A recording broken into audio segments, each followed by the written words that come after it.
walang mga pangulo na ito ay ipinalibing except Pangulong Rodrigo Roa Duterte. Siya lamang po nakapagpalibing nito. Wala pong nakapagpalibing na mga dumating na mga pangulo. Kahit ang kamag-anak niyang Pangulong Fidel Ramos ay hindi nagawang ipalibing ito. Naipauwi from Hawaii. From Hawaii, naiuwi sa bansang Pilipinas, pero yung pagpalibing sa kanyang karapatan bilang isang maituturing nating bayani, dahil nga ito yung naging sundalo at naging magaling na leader ng bansang Pilipinas at kinikilala rin, ay may karapatan ayon sa batas na siya ay mailibing sa libingan ng mga bayani. Pero ano ang ginawa nung ito'y maipalibing na at naging Pangulo itong si Pangulong BBM? Ano ang nangyari? Ano ang kapalit?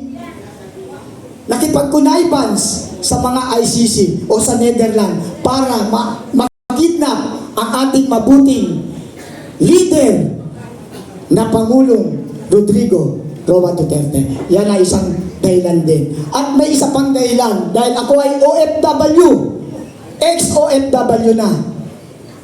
Nakaranas din ako na nakiusap sa Malacanang panahon ng BBM na sana naman hindi dapat pinalitan ang aming sekretary. Dahil itong Republic Act 11641, Department of Migrant, ay ang Pangulong Duterte ang nagkaloob nito sa mga OFW. Kaya't malaki ang utang na loob naming mga OFW na ipinagkaloob niya ang Republic 11641 under Department of Migrant Act ay naging batas na magkaroon kami ng sariling kagawaran, ang Department of Migrant Worker. Pero hindi ako pinakinggan. During that time na ako'y nakikiusap, ako ay leader pa ng Marcos Loyalist. Masakit para sa akin na ako isang leader ng OFW advocate ay hindi pinakinggan na ako'y may bahagi din ng kanyang pagiging Pangulo na aking pinagsisisihan ngayon kung bakit ako sumuporta. Kaya yan ang dahilan, kaibigan, kung bakit ako ay nagising sa aking pagkabangumot. Maraming salamat. Magandang hapon po, Henry po sa EuroTV News. Sir, kung susumahin po, nais po ulit natin na pagdikitin yung Solid North at Solid South. Paano ba natin makukumbinsi yung parehong panig po na magkaroon ulit ng pagdikit ulit yung sanib nila, gayong nagkaroon ng lamat yung norte sa south at nagkaroon ng lamat yung south sa norte. So paano ba natin sila ulit makukumbinsi po na suportahan yung Solid North at Solid South na itinutulak niyo? Ano ibig mo sabihin? Yung paano pagkakaisahan mga ano ba ito? Mga yes po. Duterte? Duterte po at sa norte. Kasi yung norte po si Manong Chavit tama po. So yung south po si VP Inday Sara. So paano pa natin sila kakasundo ulit na suportahan po yung itinutulak po ninyong mga politiko? Actually, andito ang Solid North natin. Ang norte kasi sa ngayon, dapat sa ito eh. Pero okay lang. Sa ako ba ang sasagot? Sige sir, anyone po kung pwede. Sino may gusto sumagot sa mga kasama ko? Ito ang merong ano. Pero kaya ko rin ipaliwanag yan. Kaya lang, siya ang taga-North. Kaya ibibigay ko sa kanya ang tanong mo. Maraming salamat sa ating lahat sa pagbibigay ng pagkakataong ito na masagot ang katanungan ng Net 25? EuroTV News. Sa EuroTV. Yung natuloy po. Sa EuroTV, okay. Sorry. Doon sa katanungan mo na kung paano natin mapagkaisa ang Solid North at saka Solid South. Actually, hindi naman natin masasabi doon sa binuno nila noon na Solid North dahil ang ginamit nila ay Uniteam. Ang Uniteam ay kinompose nila, isinama nila yung Solid North.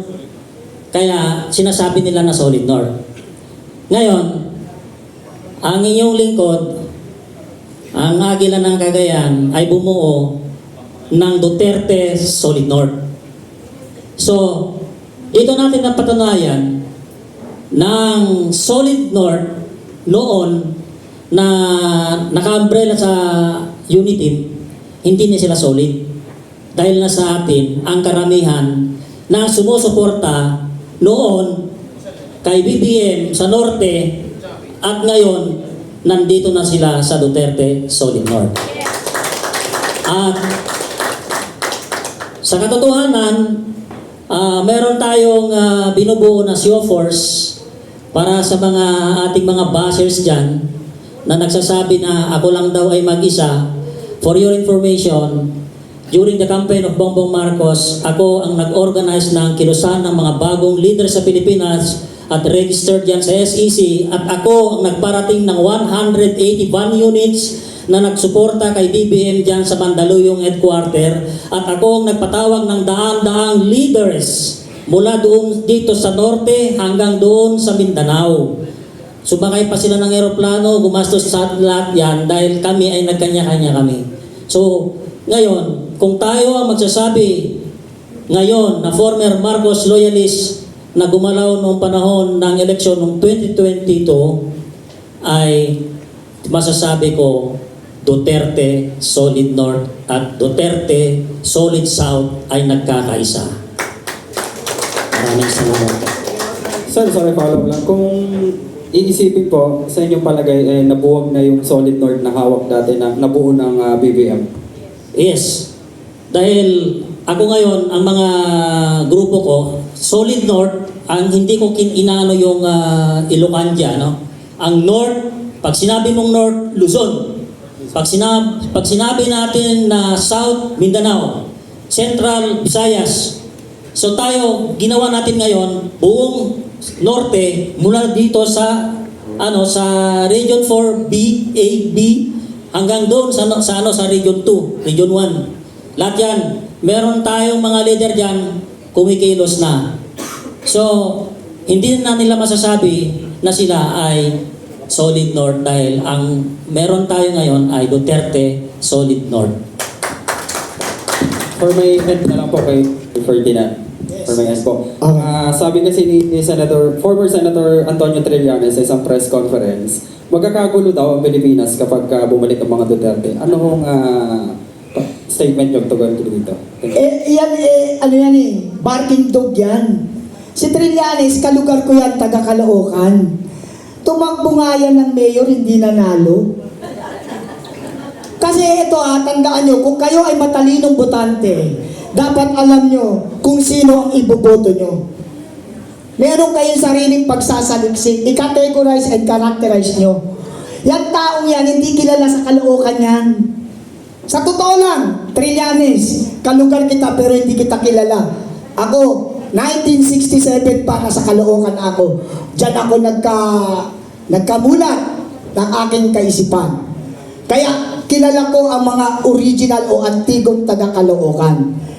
Kaya nga tuwan-tuwa ako, may lumitaw na taga Caloocan na isang congressman na naikipaglaban sa karapatan. Hindi ng Caloocan lang ng buong bayan o buong bansa. Si Congressman Egay Erice. Salute, sir! Congratulations! Tama ang ginagawa mo pa ikipagdigmaan dahil ang Caloocan ay lugar ng mga bayani din. Dahil dyan, nagkaroon ng blood compact ang ating mga ninunong bayani. Okay, Brad? Thank you. Thank you sa tanong. Sir, magtanong kay Sir Ferdinand. Sir Jimmy Mendoza, ang kauna ng internet TV radio sa buong Pilipinas. Napapakinggan po tayo. Yung declaration of support nyo kay Inday Sara Duterte at kay Manong Chavit Singson, may basbas ba nilang dalawa yan? Actually, hindi pa namin nakakausap talaga si Manong Chavit Singson. Pero si Ma'am Bibi Sara, alam na alam namin na tatakbo itong Pangulo.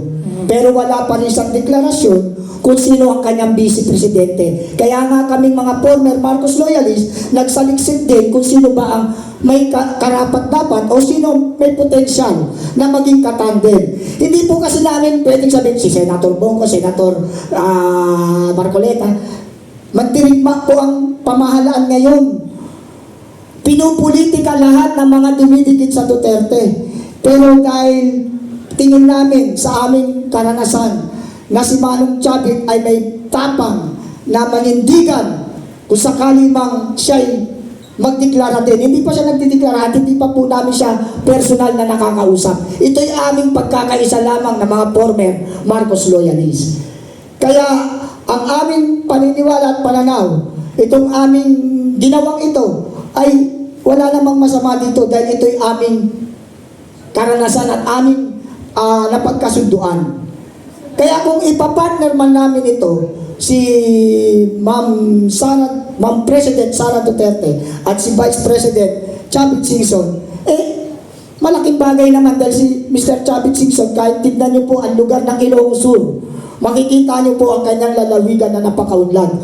At na-research ko rin po at na-background check ko ang pagkatao ni Governor na ngayon ay magiging Vice Presidente, Chavit Singson, ay namimigay pa ito ng cattle ng mga baka, kalabaw, kambing. Nas kung sino ang may gustong magsimula, mag-farm o mag-poultry, binibigyan niya po ng mga ganitong bagay para maging maunlad at magkaroon ng stable na pamumuhay ang kanyang mga taong nasasakupan. Yan po ay isang kabutihan ng isang pwedeng maging leader o maging kaagapay ng ating pangalawang Pangulo.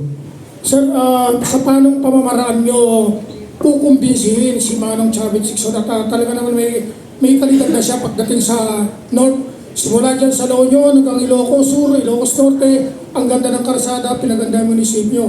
Paano nyo makukumbinsihin